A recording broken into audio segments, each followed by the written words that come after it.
Planning your first trip to Portugal in 2025? Before you start dreaming of pastel de nata and golden beaches, let's make sure you don't show up with the wrong shoes, wrong schedule, or wrong expectations. Because yes, Portugal is famous for its coastal cliffs, tiled cities, soulful fado music, and that glass of port wine you didn't know you needed at lunch.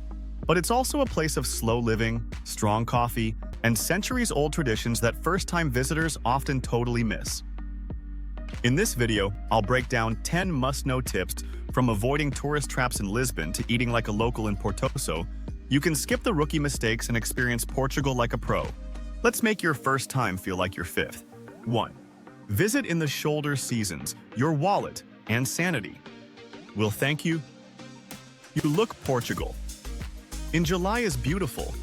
If you love sweating through your linen shirt while dodging selfie sticks in 95-degree F heat, for a smoother, cheaper, and actually enjoyable trip, plan for spring, April-June, or fall, September-October. Not only will the weather be sunny but bearable, but you'll also avoid the peak season prices and the oops, everything's fully booked stress. Plus, the locals are a bit more relaxed when the entire country isn't jammed with tourists asking where to find Starbucks. Pro tip, hotel rates drop, lines shrink, and you might even have that cliffside Algarve photo spot all to yourself. Yes, shoulder season is basically Portugal on easy mode.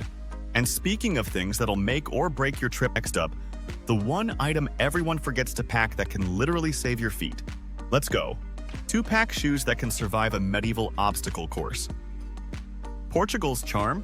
Old world cities with centuries of history. Portugal's trap? Cobblestone streets that actively fight back. One wrong footwear choice and you're limping through Lisbon like a defeated gladiator. This is not the trip for your flimsy sandals or fashion-first footwear. You need real shoes. Think sneakers or walking shoes with grip. Lisbon alone is a workout. Steep hills, uneven stone, and steps that seem to multiply when you're tired and just want gelato. Bonus, good shoes also help you blend in. Locals don't stroll around like they're heading to Coachella. They dress sharp and walk smart. Now that your feet are protected, let's talk about the one thing that'll protect your social interactions. Basic Portuguese phrases that actually impress locals. Coming up next. Learn a little Portuguese. It's not just obrigado and vibes. Yes, a lot of people in Portugal speak English, but starting every sentence with "Do you speak English?" screams tourist on autopilot. A simple "Hola," hello, or "Bom dia," good morning, can totally change how you're treated. Even tossing in a humble "Obrigado," thanks, or "Obrigada" if you identify as female, shows locals that you're not just another sunburned visitor trying to find the nearest Nando's. And no, Nando's isn't even Portuguese. Nice try. It's not about being fluent, it's about being respectful.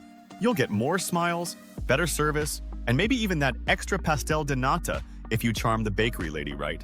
Speaking of pastéis de nata, get your taste buds ready, because next up, we're diving into the delicious world of Portuguese eats, and why you should definitely go beyond grilled sardines. Let's go. Eat like a local. And no, it's not just sardines and custard tarts. Sure, you'll hear a lot about bacalhau and pastel de nata, and yes, they're delicious. But Portugal's food scene is way deeper than just cod and custard. If you're only eating what's on the tourist menu, you're doing your stomach a disservice.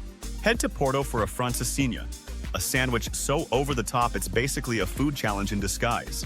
Or try caldo verde, a hearty kale and sausage soup that tastes like a Portuguese grandma hug. Bonus, it won't cost you your entire travel budget.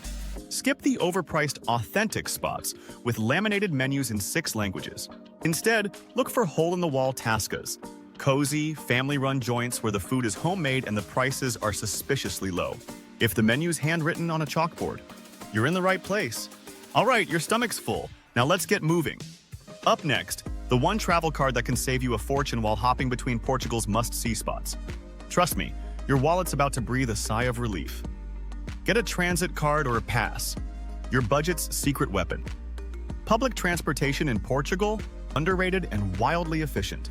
Whether you're bouncing between Lisbon neighborhoods or heading from Porto to the Douro Valley, the trains, trams, and metros have your back, if you know how to use them. Don't buy single tickets like it's 1997. Instead, grab a Viva Viagem card in Lisbon or a Andante card in Porto. Load it up, tap and go, and enjoy discounted fares without fumbling for change like a confused magician. Planning on traveling cross-country? The Comboios de Portugal CP train system is clean, comfortable, and surprisingly affordable, especially if you book in advance online. Bonus, you get stunning views and legroom. Now that you're cruising around like a local for less, let's talk about where to cruise to, because Portugal isn't just Lisbon and Porto. Coming up, the hidden towns and countryside gems you absolutely shouldn't miss. Don't just stick to Lisbon and Porto. Portugal's soul lives in the small towns. Lisbon and Porto are amazing, yes, but if that's all you see, it's like going to a buffet and only eating the bread rolls. Portugal's magic is tucked into its smaller towns and countryside. Head to Sintra for castles that look like they were designed by Disney on espresso. Explore Évora for Roman ruins, bone chapels, yes, actual bones, and quiet streets that whisper history.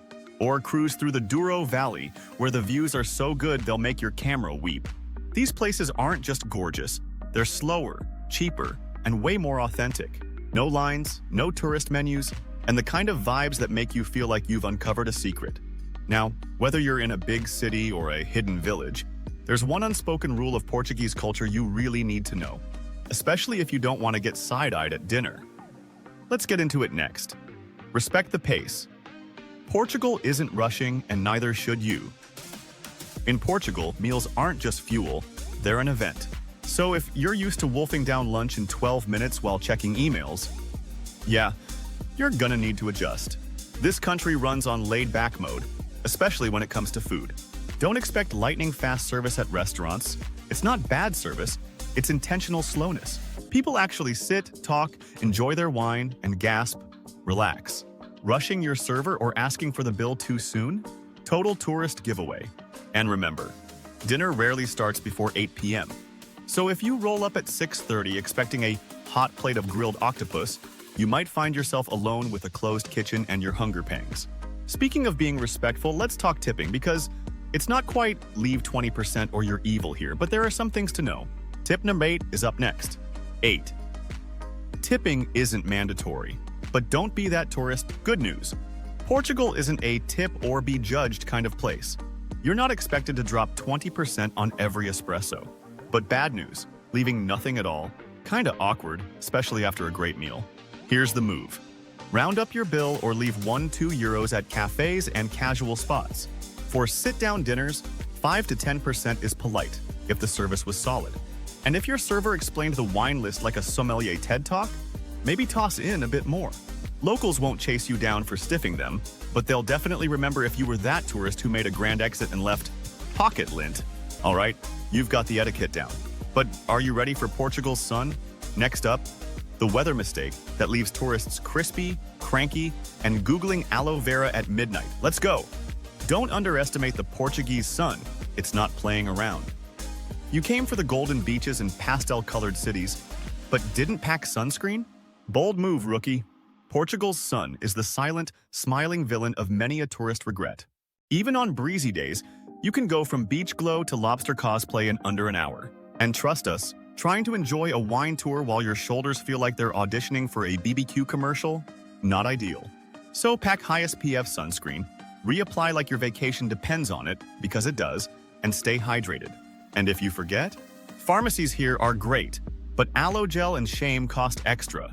Now, before we wrap it all up, there's one mistake first-timers make that literally robs them of the moment. Tip number 10 coming up, and it's all about ditching the screen and soaking it in. Don't just snap it, actually live it. Yes, Portugal is absurdly photogenic. Yes, you'll want to film every tile, tower, and tart. But if you spend the whole trip staring through your camera lens, you'll miss the magic that doesn't fit in the frame. Instead of filming your entire photo performance, just listen. Instead of photographing every plate of food, savor it. And if you must document the moment, take one shot, then put the phone away and be there. Portugal is a country best experienced with all 5 senses, not just the post-later one. So slow down, look around, and let yourself fall in love with the moment before you try to capture it. And now that you've got the insider tips down, let's wrap it all up with a few final thoughts to make your 2025 trip absolutely unforgettable. And there you have it. 10 essential tips that'll help you travel Portugal like a savvy explorer, not a sunburned, shoe-blistered rookie.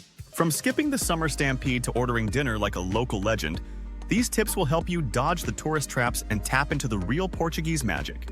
Trust us, your feet, wallet, and taste buds will thank you. If you enjoyed this guide and want more brutally honest laugh-along travel tips, go ahead and hit that subscribe button. And if you're already planning your next big trip, check out, is a trip to Dubai worth booking in 2025? Or is it actually overrated? Because not everything that glitters is gold-plated luxury.